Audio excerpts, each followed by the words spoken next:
All right, we're doing a quick walkthrough of the new house. No decorations. Everything is a mess. I have to close this gate behind me.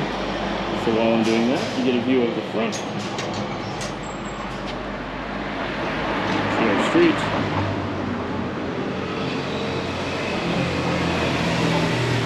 We come into kind of a garage or first living room. We don't really know how this space will be used, probably for pool tables. We store our chairs in here that will go outside. This area is the real living room.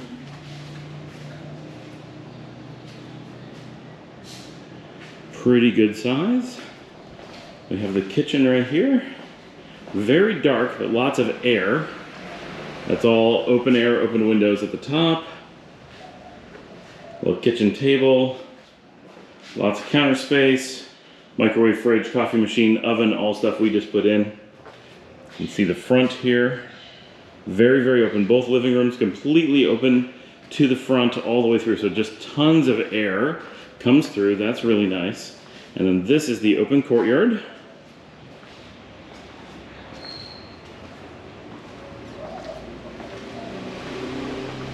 That's a bird. This is a lime tree, an absolutely huge lime tree that has to have 2 or 3 extra supports on it because it carries so much weight, and limes come down apparently all the time. A spot for another tree over here. There goes our bird. On the left is first a bodega and second a bathroom, and then a little sink, a desk. I don't know what the deal is with the desk. A washing area, the brand new washing machine that we just put in. And then we have a tiny bedroom here in the back and a small but a little bit larger bedroom here in the middle.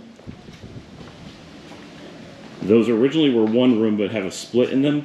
So they're designed to be an extremely large second bedroom, and this door goes to the master bedroom, which I believe is currently locked.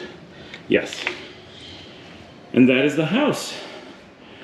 In between the bedrooms is a single bathroom. So the entire house is currently configured as a 3-bedroom, 2-bath in the middle of Laborio.